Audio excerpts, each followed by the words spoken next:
నెల్లూరు జిల్లా కావలి ఇంజనీరింగ్ కాలేజీలో విద్యార్థులతో ముఖాముఖి కార్యక్రమంలో పాల్గొనున్నారు వైఎస్ఆర్సీపీ నెల్లూరు పార్లమెంట్ అభ్యర్థి విజయసాయిరెడ్డి. విద్యా సంస్కరణల్లో అనేక మార్పులు తీసుకొచ్చామన్నారు. గల్లీ నుంచి ఢిల్లీ దాకా ఉన్నత పదవులు పొందాలంటే విద్యతోనే సాధ్యమన్నారు. నోరు తెరిస్తే మోసపు మాటలు, అబద్ధాలు చెప్పటమే చంద్రబాబు నైజమని, ఆయన మాటలు ప్రజలెవరూ నమ్మొద్దని మంత్రి పెద్దిరెడ్డి రామచంద్రారెడ్డి అన్నారు. తిరుపతి జిల్లా వాకాడులో స్వర్ణముఖి నది ఒడ్డున మాజీ ముఖ్యమంత్రి నేదురుమల్లి జనార్దన్ రెడ్డి విగ్రహం ఆవిష్కరించిన అనంతరం కోట మండలంలో సుడిగాలి పర్యటన చేశారు. పశ్చిమ గోదావరి జిల్లా తాడేపల్లిగూడెంలో ఎరువుల పరీక్షా కేంద్రాన్ని డిప్యూటీ సీఎం కొట్టు సత్యనారాయణ ప్రారంభించారు. రైతులు క్వాలిటీ చెకింగ్ చేయించుకోవటానికి ఇది ఉపయోగపడుతుందన్నారు. గతంలో ఎన్నడూ జరగని విధంగా సంక్షేమం, అభివృద్ధి రెండు కళ్ల మాదిరిగా అత్యంత పారదర్శకంగా వివక్షకు తావు లేకుండా సీఎం జగన్ అమలు చేస్తున్నారని మంత్రి పినిపే విశ్వరూప్ అన్నారు. తూర్పుగోదావరి జిల్లా బండారులంక గ్రామంలో రైతు భరోసా కేంద్రాన్ని మంత్రి విశ్వరూప్ ప్రారంభించారు. ప్రతి ఇంటికి సురక్షిత తాగునీరు అందించడమే లక్ష్యంగా వైఎస్ఆర్సీపీ ప్రభుత్వం పనిచేస్తుందని డిప్యూటీ సీఎం బూడి ముత్యాల నాయుడు అన్నారు. అనకాపల్లి జిల్లా చీడికాడ మండలంలో మంత్రి బూడి పర్యటించారు. గ్రామీణులకు సురక్షిత నీటిని అందించడమే లక్ష్యంగా సీఎం జగన్ ముందుకు సాగుతున్నారన్నారు. నెల్లూరు నగరంలో గవర్నర్ అబ్దుల్ నజీర్ పర్యటించారు. కస్తూరిబా కళాక్షేత్రంలో జరిగిన పీఎం సూరజ్ నేషనల్ పోర్టల్ ప్రారంభోత్సవంలో పాల్గొన్నారు. సఫాయి కార్మికులకు ఆయుష్మాన్ భారత్ హెల్త్ కార్డులను అందజేశారు. అనంతరం కేంద్ర ప్రభుత్వ పథకాల ద్వారా రుణాలు పొందిన లబ్ధిదారులు ఏర్పాటు చేసిన స్టాల్స్ ను పరిశీలించారు.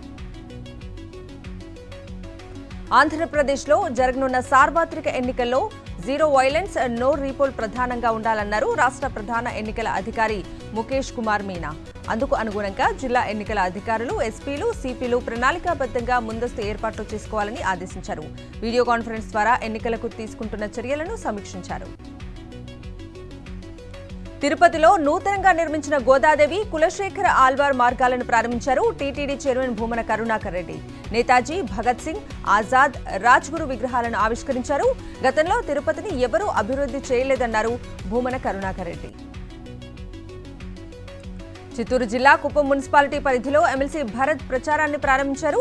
ఇంటింటికి వెళ్లి ప్రజల సమస్యలను అడిగి తెలుసుకున్నారు. ఎన్నికల్లో ప్రజలు చంద్రబాబును ఓడించడానికి సిద్ధంగా ఉన్నారన్నారు. ఏపీలో వైఎస్ జగన్ మళ్లీ సీఎం అవుతున్నారని వైఎస్ఆర్ యువజన విభాగం రాష్ట్ర అధ్యక్షుడు బైరెడ్డి సిద్ధార్థరెడ్డి అన్నారు. విజయనగరంలో నిర్వహించిన ర్యాలీలో పాల్గొని కార్యకర్తలను ఉత్తేజపరిచారు. వైఎస్ జగన్ పాలన రాష్ట్రంలో స్వర్ణ యుగమన్నారు. కర్నూలు జిల్లా మంత్రాలయ మండల కేంద్రంలో నిర్వహించిన వైఎస్ఆర్ ఆసరా కార్యక్రమంలో డ్వాక్రా మహిళలతో కలిసి టీటీడీ పాలక మండలి సభ్యుడు వై సీతారామరెడ్డి సీఎం జగన్ చిత్రపటానికి పాలాభిషేకం చేశారు. 726 గ్రూపులకు 3,35,00,000 చెక్కును డ్వాక్రా మహిళలకు అందజేశారు. మహిళల అభివృద్ధే లక్ష్యంగా సీఎం వైఎస్ జగన్ పాలన సాగుతుందన్నారు. మడకశిర నియోజకవర్గం సమన్వయకర్త ఈరలక్కప్ప. రోళ్ల ఆగలి మండలంలో వైఎస్ఆర్ ఆసరా పెన్షన్ల పంపిణీ కార్యక్రమంలో సీఎం జగన్ చిత్రపటానికి పాలాభిషేకం చేశారు. నంద్యాల ఆళ్లగడ్డ మున్సిపాలిటీ పరిధిలోని పడకండ్లలో బీజేపీకి భారీ షాక్ తగిలింది. కౌన్సిలర్తో పాటు 250 కుటుంబాలు బీజేపీని వీడి భూమా కిషోర్ రెడ్డి ఆధ్వర్యంలో వైఎస్ఆర్సీపీలో చేరారు. సీఎం జగన్మోహన్ రెడ్డి చేస్తున్న అభివృద్ధి సంక్షేమాన్ని చూసి తమ పార్టీలో చేరుతున్నట్లు తెలిపారు. అనకాపల్లి జిల్లా మాడుగుల నియోజకవర్గంలో టీడీపీకి గట్టి షాక్ తగిలింది. టీడీపీ నుంచి వైఎస్ఆర్సీపీలోకి భారీగా చేరారు. సీఎం జగన్ ప్రవేశపెట్టిన సంక్షేమ అభివృద్ధిని చూసి ఇతర పార్టీ నుంచి వైఎస్ఆర్సీపీలో చేరుతున్నారని డిప్యూటీ సీఎం బూడి ముత్యాల నాయుడు అన్నారు. విజయనగరం నియోజకవర్గంలో టీడీపీ కార్యకర్తలు డిప్యూటీ స్పీకర్ కోలగట్ల వీరభద్రస్వామి సమక్షంలో వైఎస్ఆర్సీపీలో చేరారు. కండువాలు వేసి పార్టీలోకి ఆహ్వానించారు వీరభద్రస్వామి. చాలా ఏళ్లుగా టీడీపీలో ఉన్నామని, ప్రజల్లో గౌరవం దక్కనందున కార్యకర్తగా పనిచేయడానికి వచ్చామని కొత్తగా చేరిన వారు చెప్పారు. నంద్యాల జిల్లా ఆత్మకూరులో సీఎం రిలీఫ్ ఫండ్ చెక్కులను పంపిణీ చేశారు ఎమ్మెల్యే శిల్పా చక్రపాణిరెడ్డి. సీఎం సహాయ నిధి పేదల పాలిట వరమన్నారు శిల్పా చక్రపాణిరెడ్డి. చంద్రబాబు ప్రభుత్వంలో కొన్ని జబ్బులకు మాత్రమే ఆరోగ్యశ్రీ వర్తించేదని విమర్శించారు. గుంటూరు జిల్లా నియోజకవర్గ కేంద్రమైన తాడికొండలో గీతాంజలికి నివాళిగా తాటికొండ నియోజకవర్గ ఇన్ఛార్జ్ మేకతోటి సుచరిత ఆధ్వర్యంలో క్యాండిల్ ర్యాలీ నిర్వహించారు. తాటికొండ వైఎస్ఆర్ సెంటర్ నుంచి అంబేద్కర్ విగ్రహం వరకు ర్యాలీ ప్రదర్శన జరిగింది. ఐటీడీపీ వేధింపులు తాళలేక మృతి చెందిన గీతాంజలికి కర్నూలు వైఎస్ఆర్సీపీ నాయకులు కార్యకర్తలు ఘనంగా నివాళులర్పించారు. నగరంలోని జిల్లా పరిషత్ కార్యాలయం గాంధీ విగ్రహం వద్ద కొవ్వొత్తులతో నివాళులర్పించారు. గీతాంజలి ఆత్మహత్య ముమ్మాటికి తెలుగుదేశం జనసేన పార్టీల సోషల్ మీడియా కార్యకర్తలు చేసిన హత్య అని బాపట్ల నియోజకవర్గ పరిశీలకురాలు నల్లమోతు రూతురాణి అన్నారు. ఆమె మృతికి నివాళిగా గుంటూరు జిల్లా పొన్నూరులో కొవ్వొత్తుల ర్యాలీ నిర్వహించారు. అనంతపురం జిల్లా రాయదుర్గంలో గీతాంజలి మృతికి కారణమైన వారిని శిక్షించాలని వైఎస్ఆర్సీపీ సమన్వయకర్త మెట్టు గోవిందరెడ్డి అన్నారు. కొవ్వొత్తుల ర్యాలీ నిర్వహించి వినాయక సర్కిల్ వద్ద నివాళులర్పించారు. గీతాంజలి మృతికి కారకులైన టీడీపీ జనసేన సోషల్ మీడియా వారిని కఠినంగా శిక్షించాలన్నారు. టీడీపీ సోషల్ మీడియా వికృత మెసేజ్లకు బలైన గీతాంజలికి సంతాపం వ్యక్తం చేస్తూ నివాళులర్పించారు. విశాఖ వైఎస్ఆర్సీపీ మహిళా విభాగం నేతలు తగరపు వలస కూడలి వద్ద కొవ్వొత్తులతో ర్యాలీ నిర్వహించారు. గీతాంజలి ఆత్మహత్యకు కారణమైన టీడీపీ జనసేనలకు చెందిన సోషల్ మీడియాలకు వ్యతిరేకంగా నినాదాలు చేశారు. గీతాంజలి ఆత్మహత్యకు కారణమైన వారిని వెంటనే శిక్షించాలని అనంతపురం జిల్లా గుంతకల్లులో కొవ్వొత్తుల ర్యాలీ చేపట్టారు మహిళలు. టీడీపీ జనసేన అనుకూల సోషల్ మీడియా అకౌంట్ల నుంచి దారుణమైన ట్రోలింగ్ జరగడంతో గీతాంజలి ఆత్మహత్య చేసుకుందని వారు కఠినంగా శిక్షించాలన్నారు. ప్రకాశం జిల్లా మార్కాపురం పట్టణంలోని మార్కండేశ్వర స్వామి బ్రహ్మోత్సవాలలో భాగంగా శివపార్వతుల రథోత్సవం అత్యంత వైభవంగా భక్తుల శివనామ స్మరణ మధ్య జరిగింది. ఓం నమ శివాయ, హరహర మహాదేవ, శంభో శంకర అంటూ భక్తులు స్వామివారి రథాన్ని 4 మాడ వీధుల్లో నగరోత్సవం నిర్వహించారు. డిప్యూటీ సీఎం భట్టి విక్రమార్క, మంత్రి ఉత్తమ్ ప్రయాణిస్తున్న హెలికాప్టర్ ఖమ్మం జిల్లా మధిరలో సాంకేతిక లోపంతో నిలిచిపోయింది. మధిరలో పలు అభివృద్ధి పనులకు శంకుస్థాపనలు చేసి తిరిగి వైరా వెళ్లేందుకు బయలుదేరగా సాంకేతిక లోపంతో నిలిచిపోయింది. దీంతో భట్టి ఉత్తమ్ రోడ్డు మార్గాన వైరాకు చేరుకున్నారు. సూర్యాపేట జిల్లా రెడ్లకుంట్లలో నిర్మిస్తున్న లిఫ్ట్ ఇరిగేషన్ పథకాలకు డిప్యూటీ సీఎం భట్టి, మంత్రి ఉత్తమ్ శంకుస్థాపన చేశారు. లిఫ్ట్ ఇరిగేషన్ ద్వారా 10,000 ఎకరాల వరకు పంటకు సాగు చేసే అవకాశం ఉందన్నారు.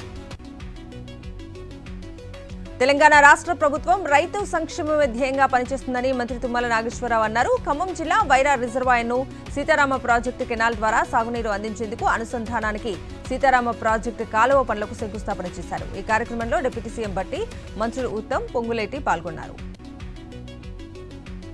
జలయజ్ఞంలో నాటి సీఎం వైఎస్ఆర్ చేపట్టిన ప్రాజెక్టుల ద్వారా సాగునీరు అందుతుందని డిప్యూటీ సీఎం భట్టి విక్రమార్క అన్నారు. దశాబ్దాల కాలంగా 25,000 ఎకరాలకు సంగంబండ నుంచి నీళ్లు అందించలేదని అన్నారు. నారాయణపేట జిల్లా మక్తల్ ప్రజా దీవెన సభలో భట్టి విక్రమార్క పాల్గొన్నారు. సిద్దిపేట జిల్లాలో సాగునీరు అందక 100 ఎకరాలలో పంటలు ఎండిపోతున్నాయని రైతులు పంట పొలాలలో నిరసన వ్యక్తం చేస్తున్న పరిస్థితి నెలకొంది. ఎండల తీవ్రత పెరిగిపోవడంతో భూగర్భ జలాలు అందక బోర్లు పోయకపోవడంతో పొట్టకొచ్చిన వరి పంట పొలాలు కూడా ఎండిపోతున్నాయని ఆవేదన వ్యక్తం చేశారు. రంగనాయక సాగర్ ద్వారా సాగునీరు అందటం లేదన్నారు. కరీంనగర్ జిల్లా వీనవంక మండల కనపర్తి గ్రామంలో జింకను పట్టుకున్నారు స్థానికులు. గుట్టల ప్రాంతం నుంచి తప్పిపోయి గ్రామాల్లోకి రావడంతో జింకను పట్టుకుని అటవీ శాఖ అధికారులకు అప్పగించారు. గతంలో మంచిర్యాల జిల్లా నస్పూరు మున్సిపాలిటీ కమిషనర్గా పనిచేసి ప్రస్తుతం సిద్దిపేట జిల్లా చెరియాలలో విధులు నిర్వహిస్తున్న టి రమేష్ పై సస్పెన్షన్ వేటు పడింది. ఇండ్ల అనుమతుల మంజూరులో వచ్చిన ఆరోపణలపై శాఖపరమైన చర్యలలో భాగంగా ఆయన సస్పెండ్ చేశారు. ఈ మేరకు Telangana director of municipal administration joint director ఉత్తర్వులు జారీ చేశారు. ఛత్తీస్గఢ్లోని సుక్మా జిల్లా గోగుండ అటవీ ప్రాంతంలో మావోయిస్టును అరెస్ట్ చేశారు పోలీసులు. ఆపరేషన్లో పాల్గొన్న భద్రతా బలగాలను చూసి కొంతమంది పారిపోయేందుకు ప్రయత్నం చేయగా వెంబడించి అందులో ఒకరిని అదుపులోకి తీసుకున్నారు. అతని వద్ద నుంచి పేలుడు పదార్థాలు, సాహిత్యం, 16,000 నగదును స్వాధీనం చేసుకున్నారు పోలీసులు. కరీంనగర్ జిల్లా జమ్మికుంట తహసీల్దార్ రజనీ ఇంట్లో ఏసీబీ అధికారులు సోదాలు నిర్వహించారు. ఆదాయానికి మించి ఆస్తులున్నాయన్న సమాచారంతో అధికారులు తనిఖీలు నిర్వహించారు. ఈ సోదాల్లో రజనీకి 3,20,00,000కు పైగా అక్రమాస్తులున్నట్లు గుర్తించారు. విశాఖ స్పెషల్ ఫోక్సో కోర్టు సంచలన తీర్పు ఇచ్చింది. మైనర్ బాలికపై అత్యాచారం చేసిన నిందితుడు సూరిబాబుకు యావజ్జీవ శిక్ష విధించింది కోర్టు. 2013 ఏడాదిలో నాతవరం పిఎస్ పరిధిలో బాలికపై అత్యాచారం కేసులో సూరిబాబుపై కేసు నమోదైంది. నిజామాబాద్ జిల్లాలో అక్రమ మైనింగ్ పై టాస్క్ ఫోర్స్ పోలీసులు మెరుపు దాడులు నిర్వహించారు. మాక్లూరు మండలం చిన్నపూరు గ్రామంలోని సింగంపల్లి శివారులో అధికారులు అక్రమ మైనింగ్ కు పాల్పడుతున్న వారిని రెడ్ హ్యాండెడ్ గా పట్టుకున్నారు. ఈ దాడిలో 21 టిప్పర్లు, 2 జేసీబీలను అధికారులు సీజ్ చేశారు.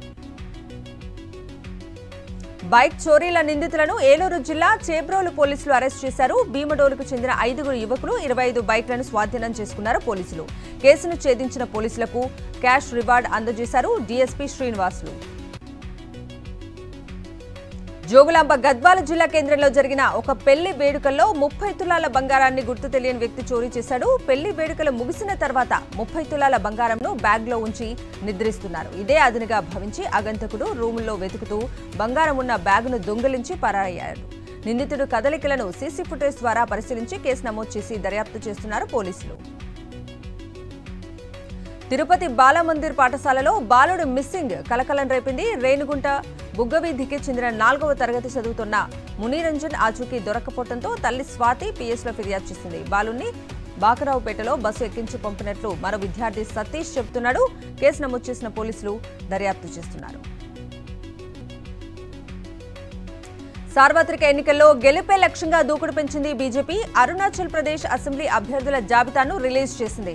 మొత్తం 60 స్థానాలకు ఒకేసారి అభ్యర్థులను ప్రకటించింది. సీఎం పేమా ఖండు ముక్తో నుంచి పోటీ చేయనున్నారు. లోక్సభ ఎన్నికలతో పాటు అరుణాచల్ అసెంబ్లీకి ఎన్నికలు జరగనున్నాయి. అరుణాచల్ అసెంబ్లీలో ప్రస్తుతం బీజేపీకి 41 మంది ఎమ్మెల్యేలున్నారు. మహారాష్ట్రలో అధికార మహాయుతి కూటమి పార్టీల మధ్య సీట్ల పంచాయతీ కొలికి వచ్చింది. సీట్ల పంపిణీ విషయంలో బీజేపీ, అజిత్ పవార్, ఎన్సీపీ, షిండే సేన ఏక అభిప్రాయానికి వచ్చాయి. మహారాష్ట్రలోని 48 లోక్సభ స్థానాల్లో బీజేపీ 31 స్థానాల్లో పోటీ చేయనుంది. షిండే సేనకు 13, అజిత్ పవార్, ఎన్సీపీకి 4 సీట్లు కేటాయించింది. జపాన్ చేపట్టిన తొలి ప్రైవేట్ రాకెట్ ప్రయోగం విఫలమైంది. ప్రయోగించిన కాసేపటికే లాంచ్ ప్యాడ్ కు దగ్గరలోనే పేలిపోయింది. దీని శకలాలు చుట్టూ ఉన్న పర్వతాలపై పడ్డాయి. టోక్యోకు చెందిన స్పేస్ వన్ సంస్థ కైరోస్ రాకెట్ ను నిర్మించింది. చిన్న ప్రభుత్వ ప్రయోగ ఉపగ్రహాన్ని తీసుకుని నింగికి ఎగిరింది. కొన్ని క్షణాల్లోనే పేలిపోయి గాల్లోనే అగ్నిగోళంగా మారింది. రాకెట్ ప్రయోగం విఫలం కావడానికి కారణాలు విశ్లేషిస్తున్నట్లు ప్రకటించింది స్పేస్ వన్ సంస్థ. భారత ఎన్నికల కమిషన్ ఈసీఐలతో గూగుల్ చేతులు కలిపింది. ప్రజలకు అధికారిక సమాచారాన్ని సులువుగా అందించడానికి ఈ భాగస్వామ్యం ఉపయోగపడనుంది. రాబోయే సార్వత్రిక ఎన్నికల సమయంలో తప్పుడు సమాచారం వ్యాపించకుండా చర్యలు తీసుకున్నట్లు గూగుల్ తెలిపింది. పేటీఎంకు ఈ నెల 15 కల్లా third party application provider licence ను National Payments Corporation of India ఇచ్చే అవకాశాలు ఉన్నట్లు సంబంధిత వర్గాల ద్వారా తెలుస్తుంది. రిజర్వ్ బ్యాంక్ ఆఫ్ ఇండియా ఆంక్షల కారణంగా ఈ నెల 15 నుంచి పేటీఎం పేమెంట్స్ బ్యాంక్ కార్యకలాపాలు ఆపేయనున్న నేపథ్యంలో వినియోగదారులు యూపీఐ ద్వారా చెల్లింపులు జరిపేందుకు పేటీఎం యాప్ వాడటాన్ని కొనసాగించేందుకు టీపీఏపీ లైసెన్స్ ఉపయోగపడుతుంది. చైనాకు చెందిన స్మార్ట్ ఫోన్ల తయారీ సంస్థ షావోమీ తాజాగా తమ తొలి విద్యుత్ కారును ఆవిష్కరించింది. బీజింగ్లో జరిగిన కార్యక్రమంలో కంపెనీ సీఈఓ లీజున్ దీన్ని పరిచయం చేశారు. SU7 గా వ్యవహరించే ఈ కారులో ఉన్న ఆపరేటింగ్ సిస్టమ్ కంపెనీ ప్రముఖ ఫోన్లతో అనుసంధానమయ్యేలా రూపొందించారు. ఈ కారు SU7, SU7 మ్యాక్స్ పేరిట 2 వేరియంట్లలో లభించనుంది. ఐటీ పరిశ్రమలో ఇంకా లేఆఫ్స్ ప్రకంపనలు కొనసాగుతున్నాయి. టెక్ దిగ్గజం IBM 2 విభాగాల్లో పెద్ద సంఖ్యలో ఉద్యోగులపై వేటు వేయనుంది. జాబ్ కట్స్ పై ఇప్పటికే పలువురు ఉద్యోగులకు కంపెనీ సమాచారం అందించింది. లేటెస్ట్ లేఆఫ్స్ తో కంపెనీ మార్కెటింగ్, కమ్యూనికేషన్ విభాగాల్లోని ఉద్యోగులపై ప్రభావం పడనుంది. Team India star spinner Ravichandran Ashwin test rankings లో నంబర్ 1 స్థానానికి చేరుకున్నాడు. రీసెంట్ గా ముగిసిన ఇంగ్లాండ్ టెస్ట్ సిరీస్ లో అదరగొట్టిన అశ్విన్ బౌలింగ్ విభాగంలో 870 రేటింగ్స్ తో ఒక స్థానం మెరుగుపరుచుకుని అగ్రస్థానానికి దూసుకెళ్లాడు. ఇక పేసర్ జస్ప్రీత్ బుమ్రా 847 రేటింగ్స్ తో ఆస్ట్రేలియా బౌలర్ జోష్ హెజ్బులివుడ్ తో కలిసి 2వ స్థానాన్ని షేర్ చేసుకుంటున్నారు. మరోవైపు బ్యాటింగ్ విభాగంలో టీమిండియా కెప్టెన్ రోహిత్ శర్మ ఏకంగా 5 స్థానాలకు మెరుగుపరుచుకుని 751 రేటింగ్స్ తో 6వ పొజిషన్లో కొనసాగుతున్నాడు. అలాగే young opening batter Yashasvi Jaiswal 2 స్థానాలు ఎగబాకి 8వ ర్యాంక్ దక్కించుకున్నాడు. ప్రస్తుతం జైస్వాల్ 740 రేటింగ్స్ తో ఉన్నాడు.